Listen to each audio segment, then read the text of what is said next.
left your bedroom, we stopped counting the days, lost in the rhythm.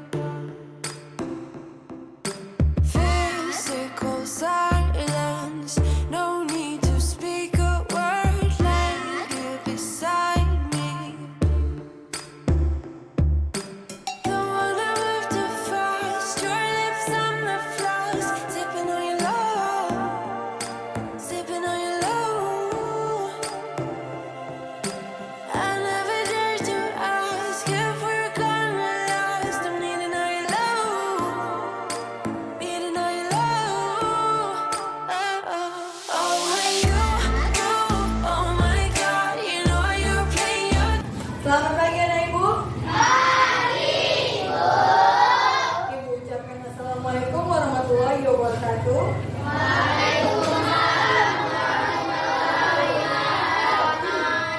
Iya. Kalau begitu, pagi ini kebetulan ibu ingin mengajarkan kepada anak murid ibu tentang yang namanya budaya positif. Nah, budaya positif itu anak ibu adalah cara membuat sesuatu budaya yang positif yang ada di lingkungan kelas maupun yang di luar kelas. Misalnya Bu, budaya positif contohnya apa Bu? Misalnya bersikap santun terhadap orang yang lebih tua. Kemarin ibu tanya sama si Bagus, Bang, kemarin kan ibu pernah bilang kalau misalnya ada guru yang lewat, abang harus bersikap seperti apa?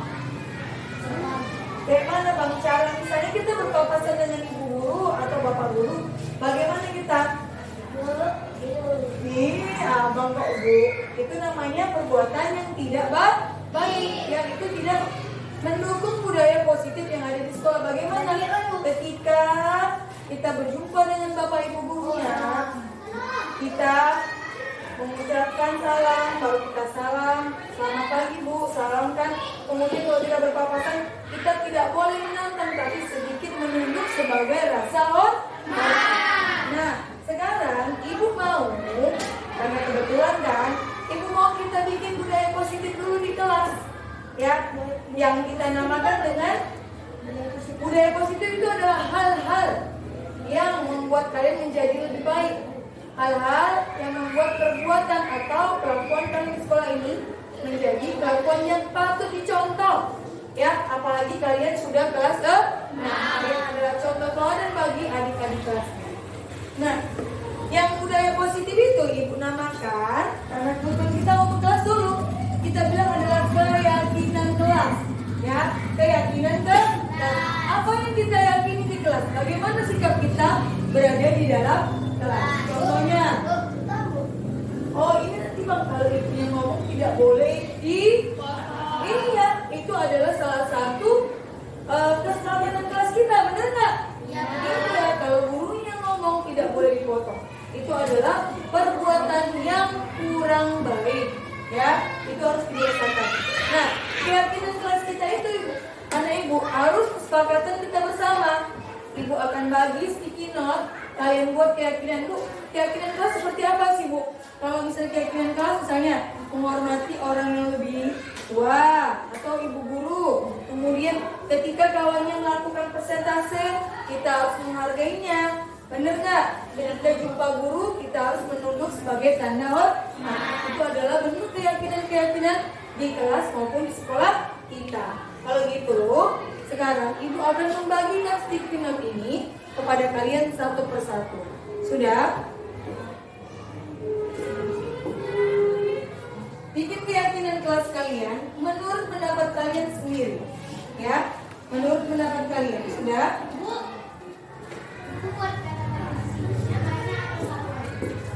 Buat kata-katanya satu aja satu orang. Nanti yang dibuat itu kan ada tempelannya. Tempelannya ini anak ibu, tunggu dulu Bang. Kalau ibu lagi ngomong tidak boleh boleh kali dibilangkan. Nah, ini kan ada tempelannya ini jangan ini. Karena kenapa Bu? Nanti bakal kita tempel di sini. Sudah? Jadi yang ditulis adalah di depannya. Sudah? Ada yang kurang paham? Apa itu Kak? Ya tulis saja misalnya kita harus menghormati bapak atau ibu guru. Kita kita harus menghormati kawan yang sedang melakukan persentase. Ya kan? Kita harus menghargai kawan yang untuk maju berdoa. Ya, seperti itu. Ada lagi yang mau bertanya? Enggak, kalau misalnya jawaban kita kan nggak tahu jawabannya sama-sama kawan ini. Kalau misalnya jawabannya sama, pasti sama. Ada kemungkinan sama ya. Ya, namanya juga satu pemikiran di satu kelas kita, nggak ada masalah. Tapi kalau jawabannya antara sebelah dengan sebelah sama, itu namanya iya, budaya mencontek tidak dibolehkan di sekolah. Ayo.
Nah, kebetulan sudah kita dapat nih keyakinan kelas dari murid ibu nih masing-masing.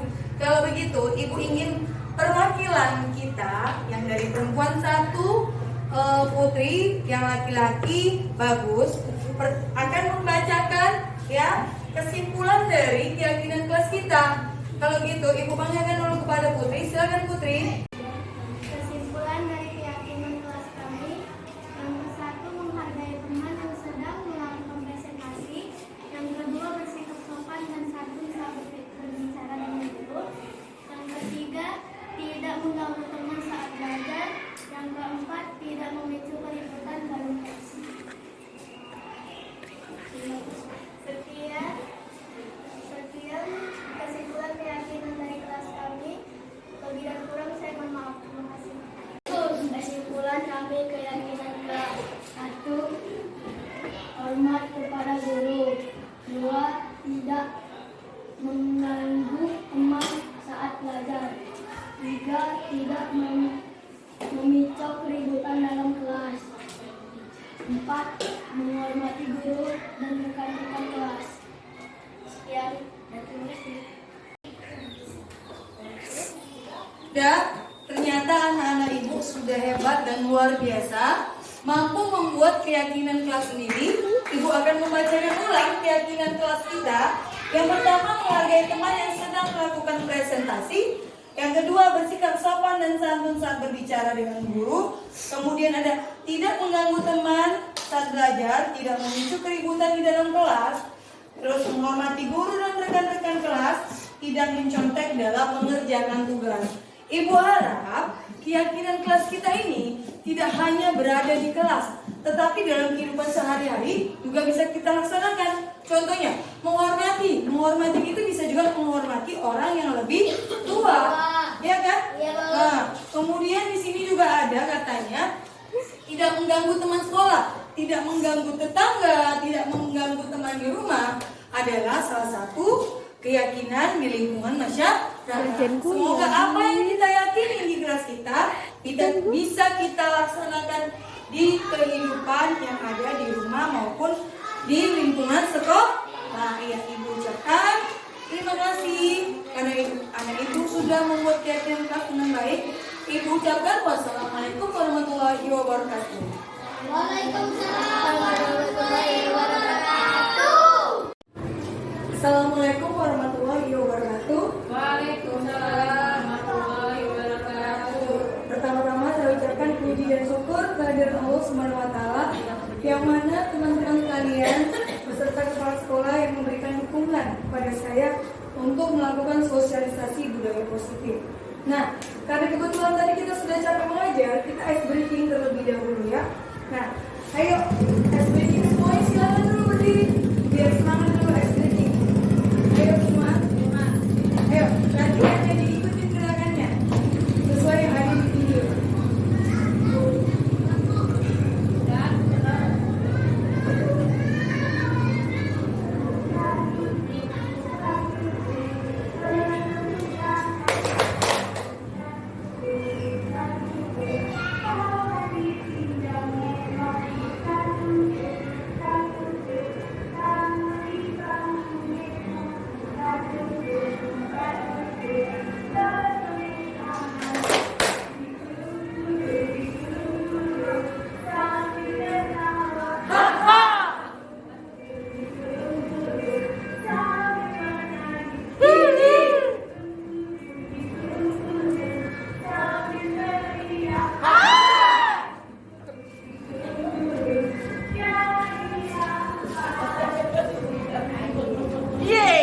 Sekali lagi, tapi lebih cepat gerakannya ya.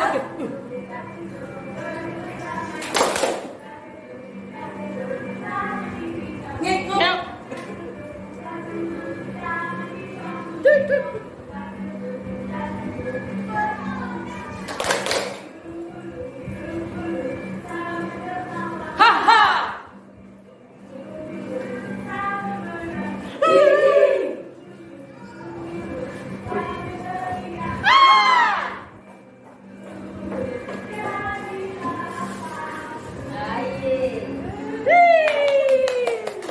Sudah.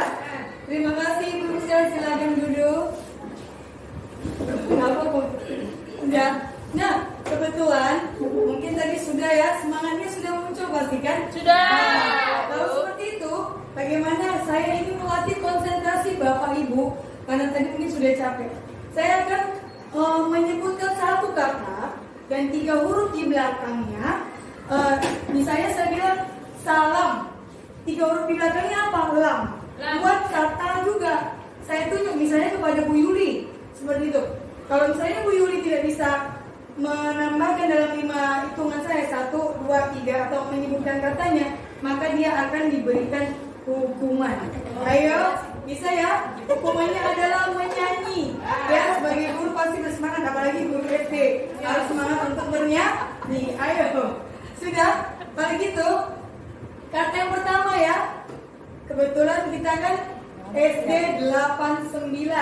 Saya mau kita ambil 9. Ayo, kalau begitu Pak Andika. Lansia. Putri. Ayo Put. Oh, siapa? 2, 3, 4. Sama kita ya. Gak ngerti dia, Pak. Siap. Kan lansia, Iya, oke sudah. Berarti Ibu Putri. Ayo. Konsentrasi. Ayo, betul. Silakan, Ayo, Ayo, nyanyi. maju. Yang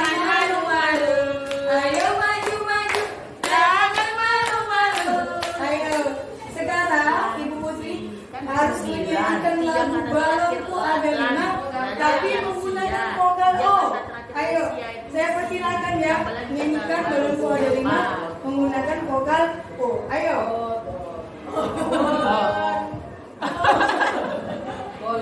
Iya. Bolon ko.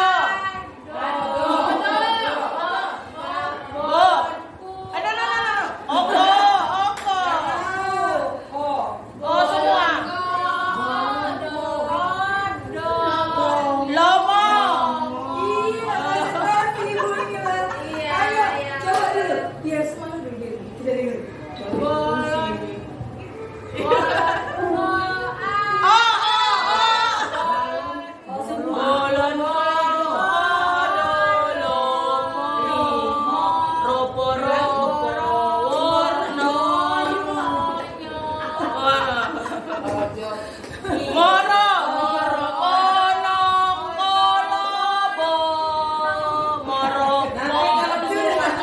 Kalau begitu, Dia juga terima ya, kasih kan? kepada Dan Mas Dika. terus kan, kan? Tangannya dulu ya.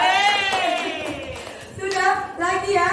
Ya, iya dong. Kalau Bu Putri aja masih muda, semangatnya saja sudah.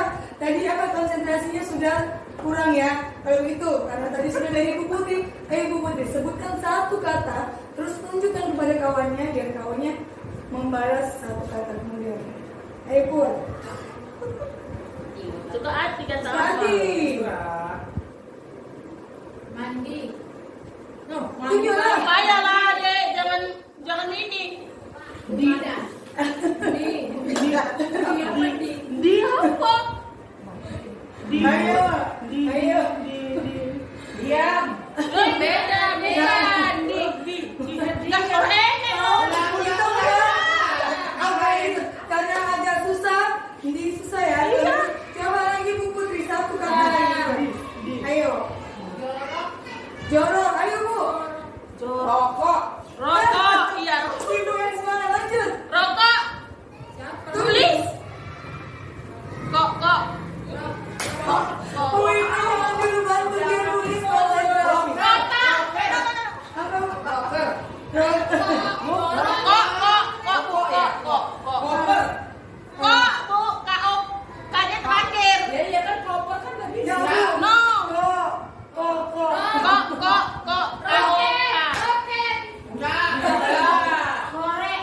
Bukan kok lo kakek.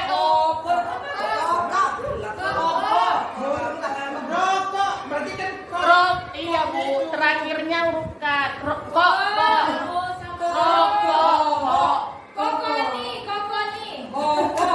Kokoni. Iya ayam. Ayam. Koper tadi nggak bisa. Selalu semangat.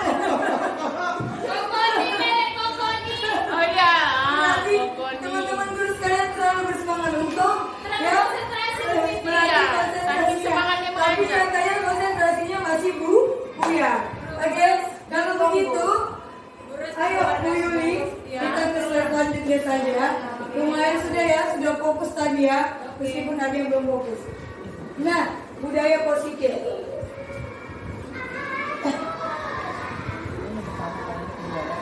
Nah, tujuan pembelajaran kita hari ini atau tujuan sosialisasi saya hari ini adalah guru dapat menjelaskan dan menerapkan budaya positif di kelas maupun di sekolah dengan baik. Next. Disiplin positif dan nilai-nilai kebijakan universal. Ketika mendengar kata disiplin, apa yang terbayang di benak Bapak atau Ibu? Apa yang terlintas di pikiran Bapak atau Ibu?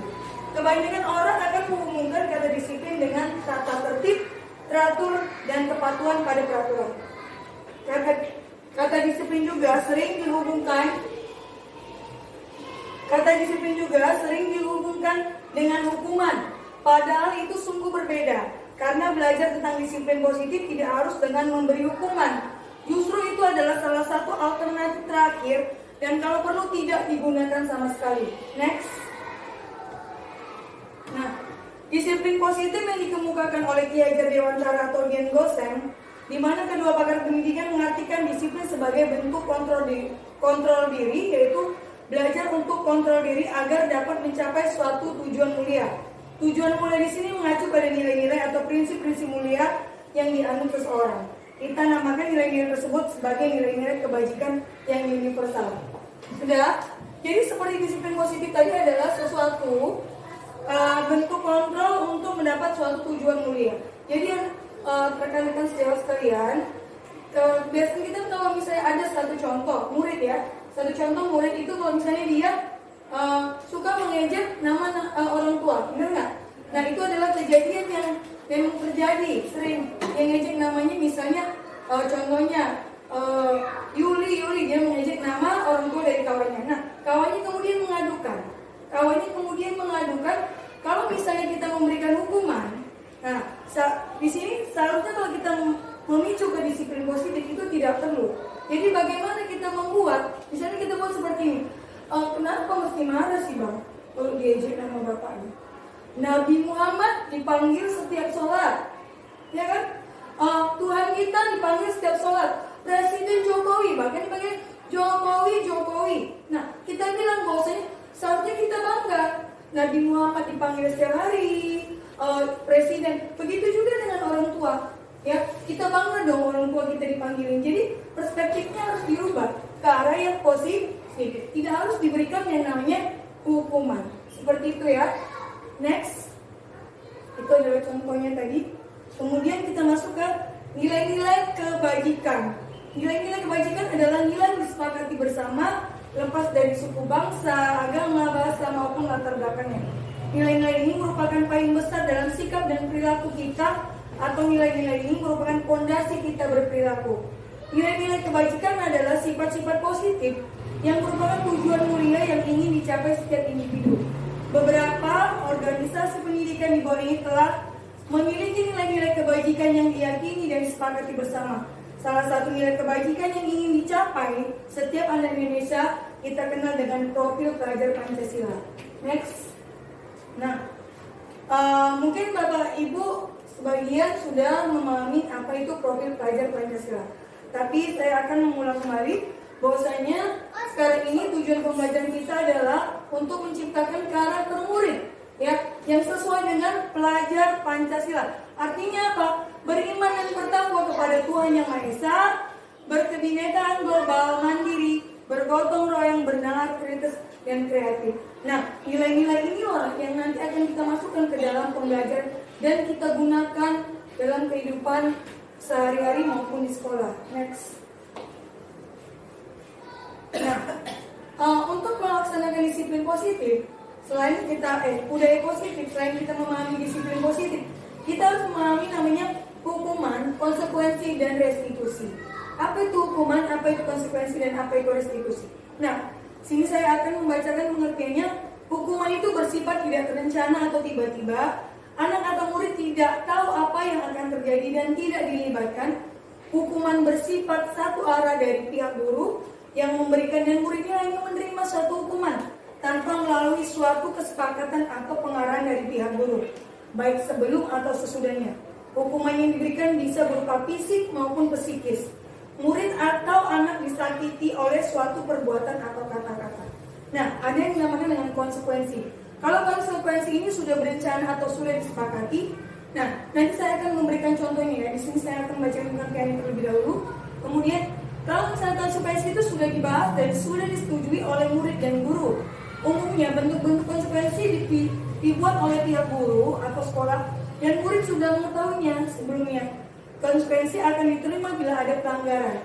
Pada konsekuensi murid tetap dibuat tidak nyaman dan untuk jangka waktu pendek. Baru ada namanya restitusi.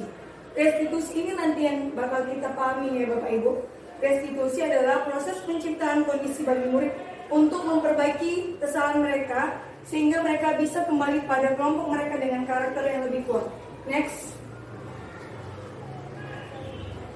Nah, di sini saya akan membedakan hukuman, konsekuensi, dan restitusi dalam bentuk tabel. Hukuman itu sesuatu yang menyakitkan yang harus terjadi. Konsekuensi sesuatu yang harus terjadi, dan restitusi merupakan pilihan. Next. Contoh kata-katanya seperti ini. Kalau misalnya awas kalau dilakukan lagi ya, nanti awas kamu. Nah, itu adalah hukuman. Lakukan apa yang saya katakan.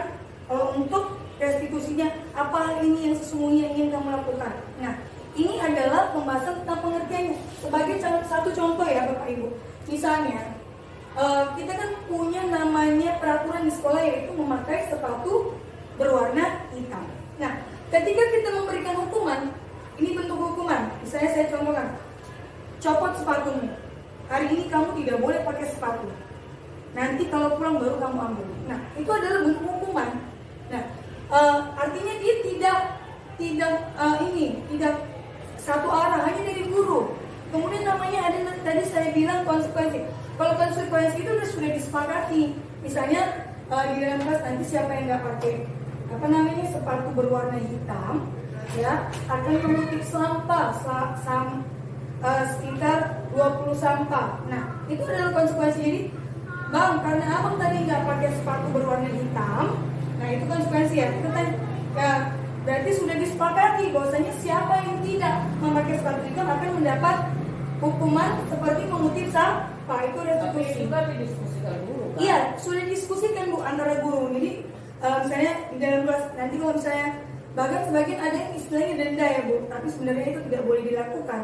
Nah jadi kalau yang namanya konsekuensi itu siapa yang tidak memakai sepatu hitam, besok ibu suruh ngutip sampah. Itu sudah disepakati di dalam kelas. Itu namanya konsekuensi. Nah kemudian ada namanya restitusi. Restitusi ini yang harus kita pahami. Jadi sebelum anak itu tadi dihukum, kita bertanya dulu. Kita tanyakan dulu, kenapa abang pakai sepatu berwarna hitam, berwarna putih? Itu namanya restitusi. Kenapa? Kok bisa? Misalnya dia satu alasan, Bu, rumah saya kebanjiran. Misalnya dia seperti itu, rumah saya kebanjiran Bu, jadi saya tidak bisa memakai sepatu berwarna putih. Daripada saya tidak hadir ke sekolah, sementara saya sangat suka bersekolah. Misalnya jawabannya seperti itu. Alasannya seperti itu. Maka kita, ya udah kalau gitu tidak apa-apa. Tapi ibu mau nanya, kira-kira kalau kejadian seperti ini lagi, kita tanya lagi sama dia.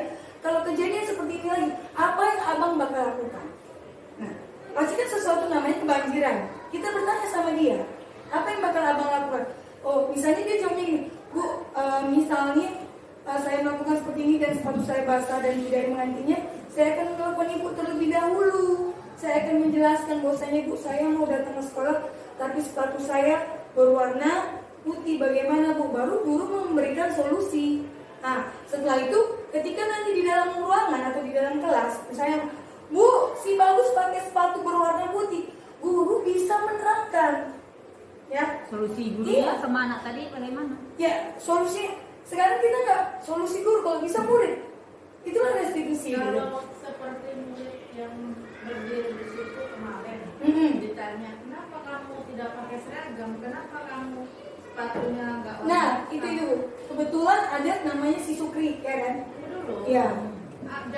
Jawabannya begini, seragam itu udah kecil Bu, sepatu kita nggak ada. Mamaku mau beli tanggung karena sebentar lagi masuk SMP.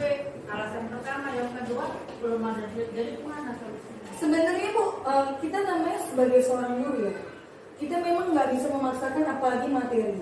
Sudah, kalau misalnya seperti itu, untuk namanya udah kelas 6, kita seharusnya memahami saja sebenarnya. Sudah, Jadi kalau menurut saya ya, selama duduk di kelas 6 dia nggak usah pakai seragam merah putih.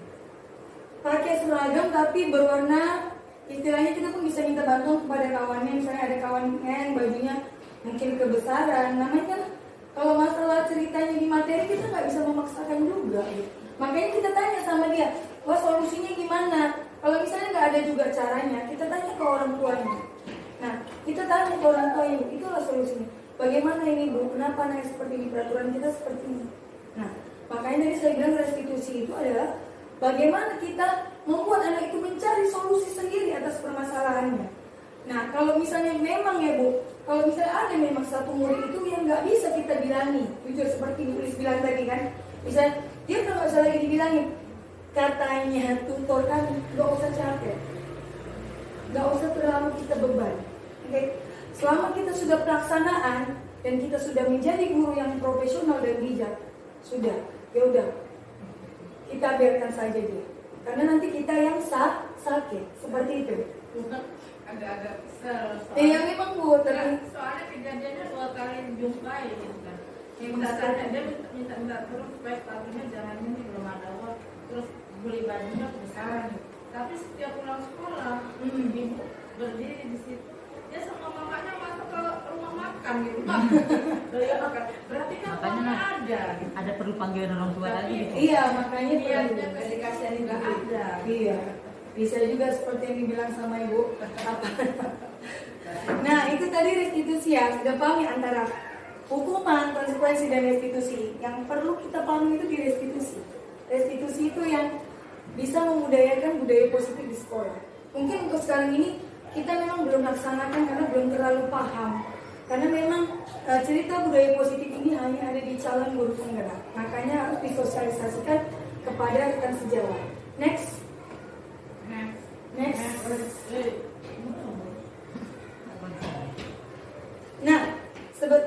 Kak, balik dulu Kak. Balik. Nah, di sini saya akan memberikan satu kertas. Di sini ada beberapa permasalahan yang kebetulan itu membedakan antara hukuman dan konsekuensi. Kalau begitu, Kak, balikkan dulu Kak. Next, jangan balik situ. Nah, Bapak Ibu tolong mengisi kira-kira dari apa yang kalian pahami yang saya jelaskan. Coba, mana hukuman, mana konsekuensi? Coba dulu, mana hukuman, mana konsekuensi. Saya tunggu waktunya 5 menit. Bikin aja, H harus bilangnya K. Nanti akan saya jelaskan. Hadiahnya apa, Bu? Sekali 5 menit aja lah. Ada tanda markanya, Bu? Atau jawabannya?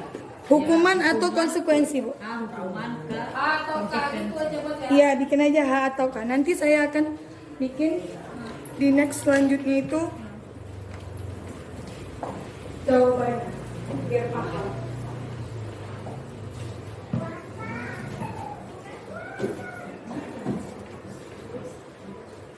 Konsekuensi itu. Semua sudah dapat ya? Konsekuensi itu. Tadi saya bilang konsekuensi adalah suatu kesepakatan. Nah, kira-kira yang sepakat itu yang mana yang Kalau kamu hukuman? melakukan ini lagi, maka kamu akan saya jenikah. Itu kan konsekuensinya. Ya, tapi itu sudah disepakati. Iya. Ya. Ini sebenarnya lain mengelilingi lapangan basket 2 kali karena terlambat dari pergi ke sekolah. Ayo dulu, coba dulu. Coba kan Bu ngomong sama tutornya loh, Bu. Oh iya, coba dulu lah. Itu kan Bu. Itu kita nggak tahu itu. Kita jawaban apa-apa. Coba dulu. Coba. Kerjakan dulu. Biasanya hukum. Ayo, biar asik dulu ini. Apa itu? Nah, ternyata konsekuensi dan hukuman tadi. Kalau mendengar apa yang saya itu pasti paham. Memang saya kemarin waktu tes langsung dari 14 soal cuma 12 soal. Semoga ini yang benar semua.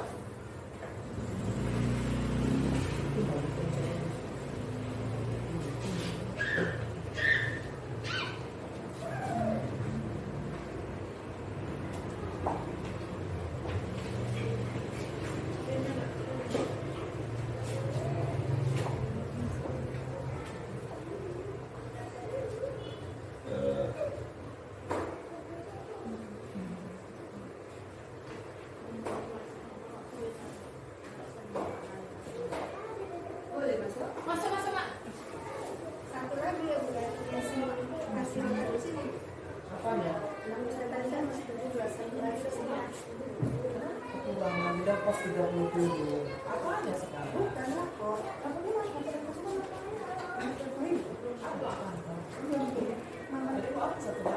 Mama saya kan satu nggak terima saya juga. Mau duduk? Mau duduk? Yang lain sekali ya. Sekalian yang lain ya, Bu. Oh iya iya.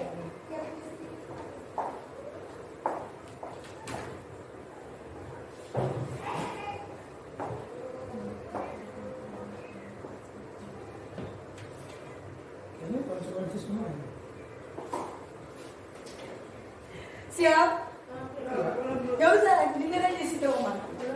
Ya.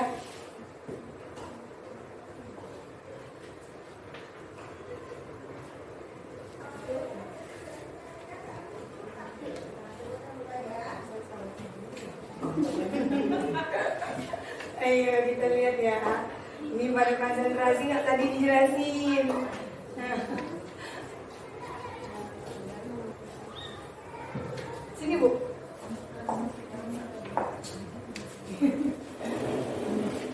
Ini bukannya di kasar, Pak.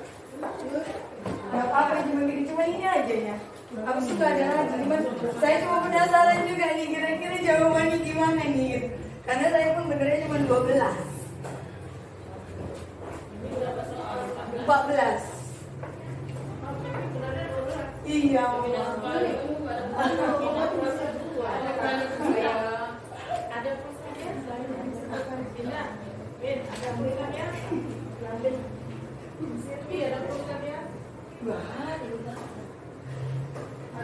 Handphone itu dimatikan.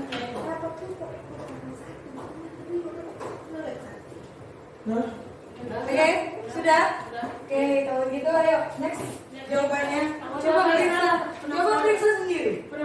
Coba periksa sendiri. Ayo. Astaga. Coba periksa sendiri. Ayo. Coba dia. Oke, Oma. Soalnya kakak buat ini, jadi susah kan? Maksudnya?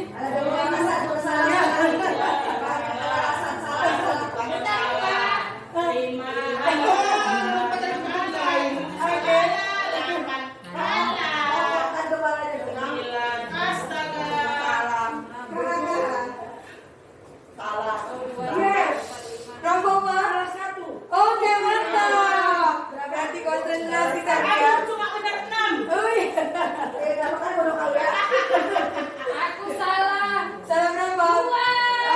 Sama lagi dengan saya. Ayo. Kamu salah berapa? Ayo. Ayo kita lihat benar berapa masing-masing guru periksa dirinya sendiri coba. Ayo. Udah 7. Nggak konsentrasi. Aku cuma benar 6. Padahal aku gak dikasih aku lagi.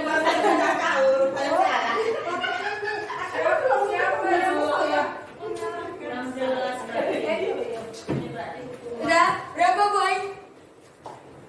Yang salah 1, 2, 3, 4. Jemur di lapangan basket. Iya. Sudah? Ya.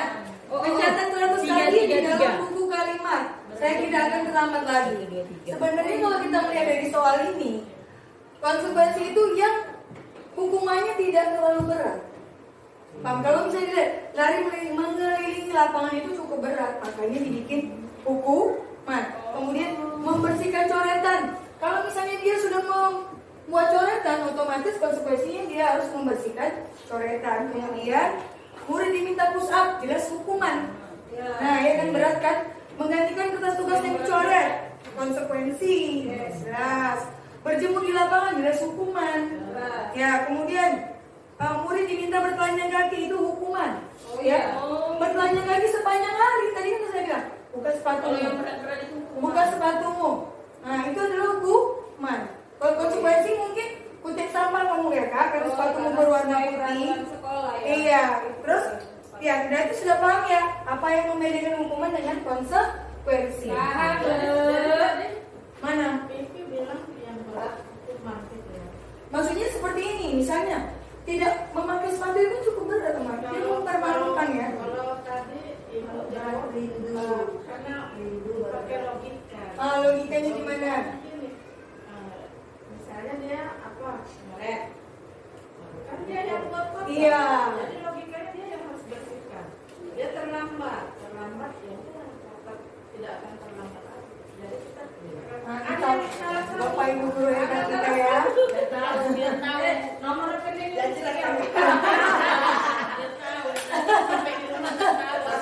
Bu Yuli next. Bu Yuli next. Kemudian, nah restitusi itu ya. Kemudian tadi kan kita sudah paham ya. Kembali lagi ke restitusi. Restitusi itu menebus kesalahan, namun untuk belajar dari kesalahan, memperbaiki hubungan. Restitusi adalah tawaran, tadi saya bilang kan, bukan paksaan. Kemudian restitusi menuntun untuk melihat ke dalam diri, baru mencari kebutuhan dasar. Resolusi juga menguatkan dan fokus pada karakter bukan tindakan. Ini adalah restitusi tadi ya. Inilah ya. Kemudian next. Next. Operatornya lagi ganti ya. Nah, sekarang ketika kita sudah paham dengan yang namanya disiplin positif tadi dan memahami apa itu konsekuensi, hukuman dan restitusi, kita bisa membuat keyakinan kelas. Keyakinan kelas itu hal-hal yang diyakini oleh murid kita dan bersifat positif. Bukan hanya dilakukan di sekolah, tapi sebisa mungkin juga dilakukan di rumah. Sebagai contoh, keyakinan kelas ini, cara membuatnya ini rumusannya adalah dibuat secara rinci dan konkret, baru berupa pernyataan-pernyataan, baru dibuat dalam bentuk positif. Kemudian keyakinan kelas hendaknya tidak terlalu banyak sehingga mudah diingat. Kemudian keyakinan kelas baiknya sesuatu yang diterapkan di lingkungan tersebut. Kelas hendaknya ikut berkontribusi dalam pembuatan keyakinan kelas. Kemudian ada bersedia meninjau kembali keyakinan kelas dari waktu ke waktu. Next. Nah, ini adalah contoh ya keyakinan kelas 6A.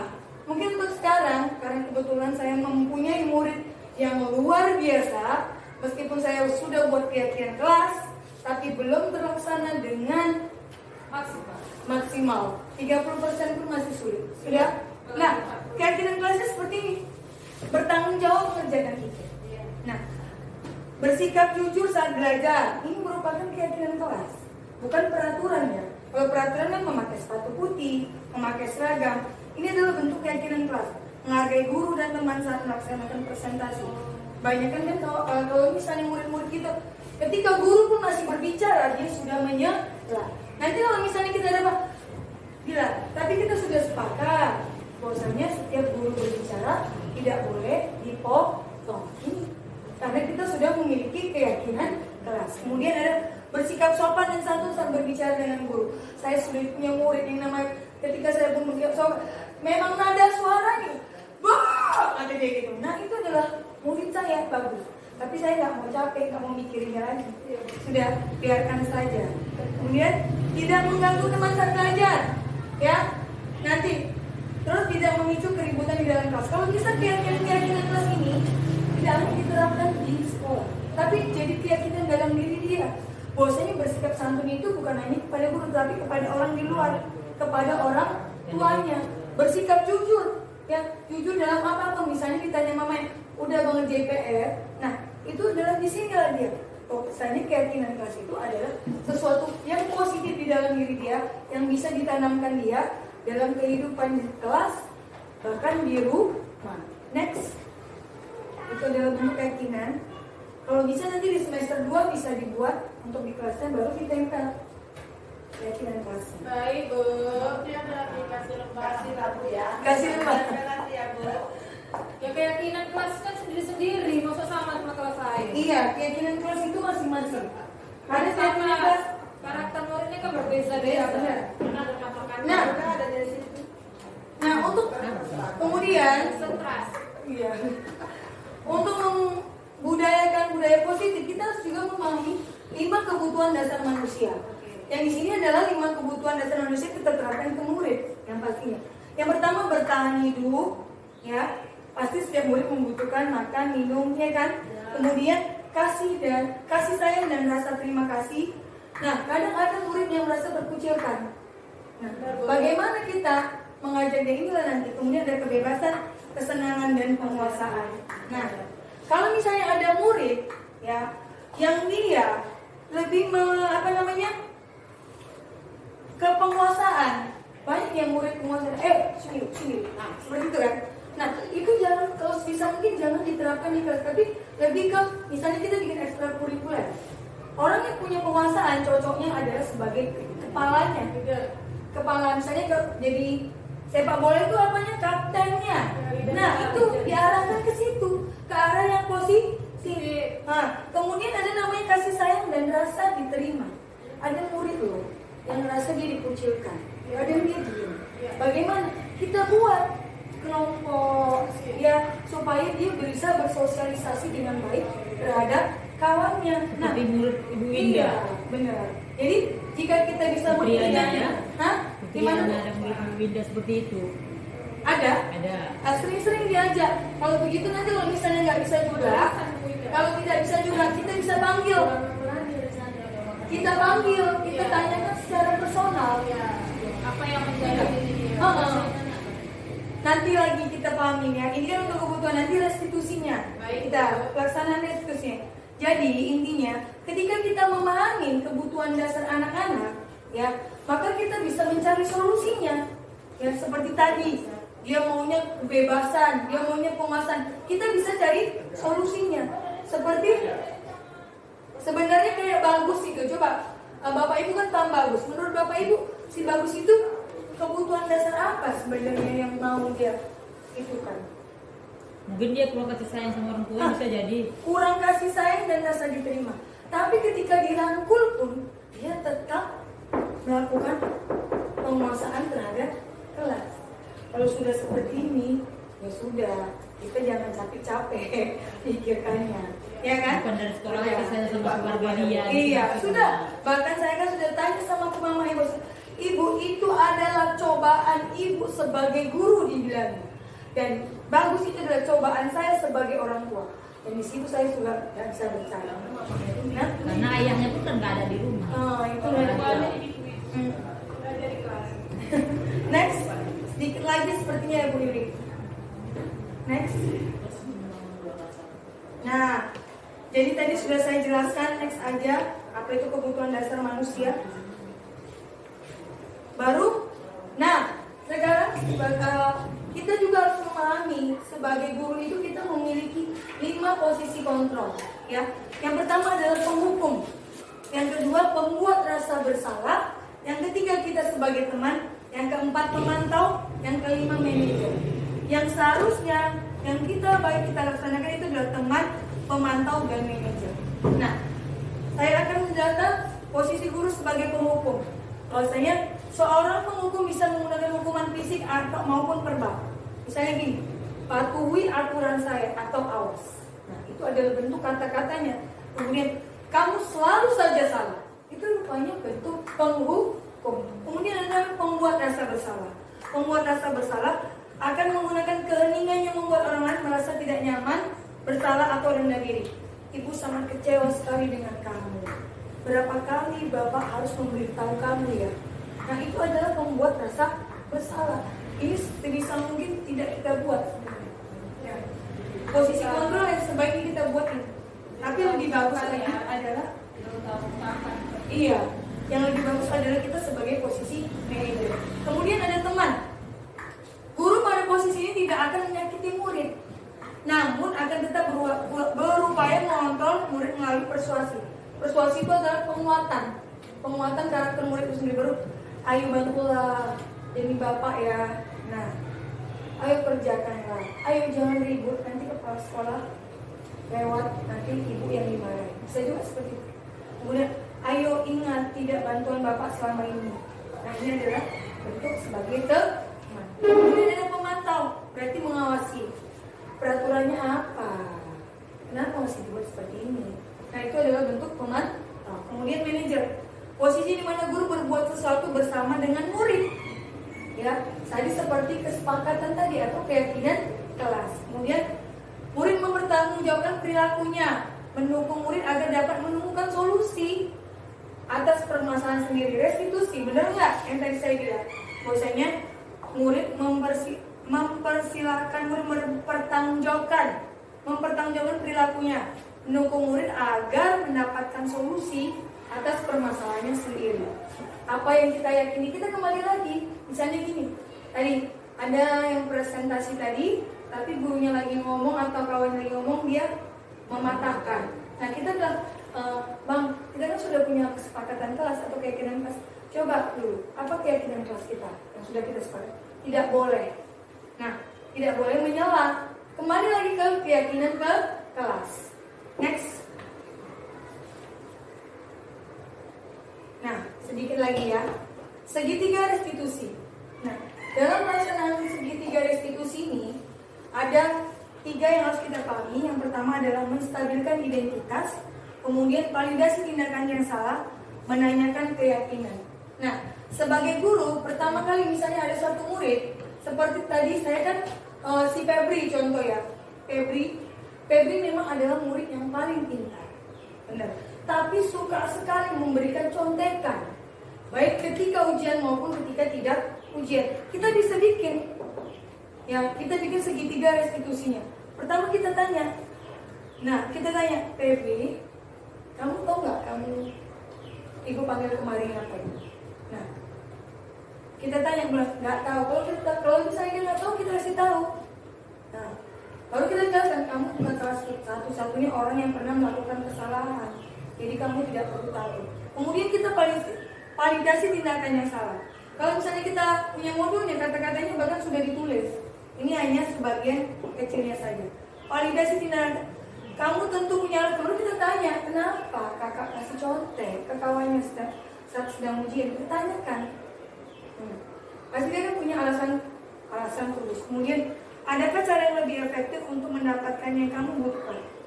Baru kita tanya, gimana supaya kawannya tidak mencontek lagi? Ya, baru ada namanya menanyakan keyakinan. Baru kita kembali lagi ke keyakinan tadi. Tanya, apa yang telah kita sepakati? Bahwasanya bersikap jujur tadi kan? Ya kan, bersikap jujur, tidak boleh memberikan contekan. Baru kamu ingin menjadi orang seperti apa? Kita tanya sama Febri. Nanti saya ingin menjadi orang yang jujur, Bu. Nah itu dia. Makanya segitiga restitusi ini adalah satu yang asik sebenarnya. Jadi kita melakukan percakapan secara personal dengan murid, tapi inilah dia, menstabilkan identitas, validasi tindakan, kemudian kita menanyakan keyakinan. Next, di sini ada video. Ini video saya melakukan. Next, ini adalah masalahnya. Ya nggak apa-apa. Next aja. Boleh. Satu lagi. Memang suaranya nggak ada. Di sini saya sedang melakukan tindakan restitusi terhadap Febri. Nah, ketika dia diceritakan ini, apa perasaannya? Ternyata perasaannya sedih, terharu dia, terharu, sampai saya mau nangis loh. Ketika ibu memberikan wejangan, bahwasanya sebagai murid, apa yang saya lakukan itu salah. Nah, disinilah kita bisa melakukan tindakan restitusi. Mungkin nanti teman-teman yang belum paham, ya bisa menanyakan kepada saya bagaimana tindakan dan bentuk-bentuk pembicaraannya supaya segitiga restitusi ini terlaksana. Kenapa bagusnya kamu lakukan segitiga restitusi? Pasti bertanya seperti itu, ya kan? Kenapa? Tidak mau. Saya panggil Bagus, ayo. Tidak mau si Bagus. Dan saya panggil lagi si Sukri. Tidak mau. Murid saya lebih keras. Ya. Kemudian ada juga si Leandi. Leandi saya suruh, tapi nggak saya tampilkan videonya. Leandi suka sekali mengejek nama orang tua. Nama orang tua temannya. Nah, di situ saya menjelaskan sama dia, saya kasih tahu bahwa tindakan dia salah, tidak sesuai dengan sopan dan santun dan keyakinan kelas. Di situ dia bilang, ya Bu, saya tidak akan lagi. Dan rasanya memang ketika kita melakukan restitusi ini adalah hal-hal itu terasanya lebih dalam dan kita doakan dia juga. Semoga nanti anak ibu jadi anak soleh dan soleha. Jadi perasaan dia menjadi lebih terarah. Jadi apa alasan kita memberikan contekan? Ketika ditanya, bahwasanya kawannya menanyakan. Dan saya bilang itu bukan tindakan. Iya. Saya bilang bahwasanya tindakan yang Anita lakukan itu memicu keributan saat ujian. Apa tidak ada unsur lain? Ya. Enggak. Anita juga bisa jadi. Nggak dikawani. Ya, nggak ada. Atau ada sih hanya karena Ya. Kebetulan Anita yang menjawab, dia kasihan gitu. Dan mungkin sifat dia yang memang superior ya. Kalau kita lihat si Anita, meskipun nggak ditanya kawannya pun dia misalnya, Bu, misalnya dia saya, Bu, nomor 7 apa Bu? Itu kan misalnya si Akbar nanya, belum saya menjawab, Anita duluan menjawab. Nah itulah sifat dia superior sebenarnya. Itu yang harus kita beritahukan. Nah, next. Ya. tapi itu bisa juga Durasi. kita kan pernah merasakan War mahal kayak Nita itu juga ya. itu ya. Jadi zaman dulu kita seperti Nita itu Benar. Ada unsur kebanggaan tersendiri juga ya dan bukan ya kita kan dulu pernah ngerasain juga sih. Kayaknya itu kalau Ketika kita memang tahu murid itu pintar, memang banyak sifat superiornya yang merasa bahwa Iya. dia itu, wah aku bisa kok, aku pamer. ya Nah, itu sebetulnya bukan tindakan yang baik. Makanya kembali lagi ke keyakinan kelas. Tadi kan saya bikin keyakinan kelas adalah tidak boleh atau bersikap jujur, ya kan? Ketika melaksanakan ujian, baik itu ujian di kelas maupun ujian saat mid semester, itu sudah saya jelaskan. Nah, nggak tua nggak muda ya kan kalau diangkat aja senang. memang benar. Benar, banyak sih seperti itu. Tapi maksud saya, kenapa saya di sini sosialisasikan budaya positif? Artinya bisa kita buat, ya, bisa kita buat yang namanya hukuman itu tidak lagi. Kalau bisa nanti semester 2 kita bisa laksanakan, kita sudah bisa buat keyakinan kelas, ya kan? Jadi nanti ketika nanti datang pendamping saya bisa dilihat, wah, kelasnya sudah disosialisasi, keyakinan kelasnya sudah ada, seperti itu ya. Oke. Kalau begitu, bisa. Gimana? Pendamping itu juga mengamati kelas lain. Kalau memang kita memang sudah sosialisasi, pasti dia akan melihat. Memang sih dia nggak akan ke kelas-kelas, dia cuma bertanya sebenarnya. Tapi kalau sebisa mungkin kalau dilaksanakan kan itu lebih baik seperti itu sebenarnya. Dia nggak akan ke kelas-kelas gitu. Tapi ketika perubahan sekolah kita ini nampak Bu, nanti otomatis ya Bu, misalnya gini, kita kan membuat ini disiplin positif, budaya positif supaya sekolah kita ini lebih ini Bu, istilahnya lebih baik untuk kedepannya. Jadi ketertarikan orang luar untuk murid-murid atau masyarakat di lingkungan untuk menyekolahkan di sekolah kita ini bahkan lebih ini lagi gitu Bu, lebih bersemangat gitu. Seperti itu sih. Inilah yang kita disuruh kenapa harus ini di sekolahnya bagus sekali loh, seperti itu kan Bu. Di sini seperti ini peraturannya, gurunya baik-baik. gitu ya. Kan pasti terkenalnya seperti itu ya kan? Gurunya nggak mau memberikan hukuman, nah seperti itu. Sebisa mungkin itu sih yang harus kita pahamin supaya sekolah kita itu menjadi sekolah yang terbaik. Namanya sudah ada guru penggerak ya. Kalau bisa bergerak untuk yang lebih maju. Sudah? Ada lagi yang mau ditanya? Ada lagi? Gak ada. Kalau begitu, saya berterima kasih kepada rekan-rekan karena sudah mendengarkan sosialisasi saya mengenai disiplin positif yang akan menjadi budaya positif di sekolah kita. Semoga bisa terlaksana. Ya, saya ucapkan terima kasih. Salam dan bahagia. Wassalamualaikum warahmatullahi wabarakatuh. Waalaikumsalam.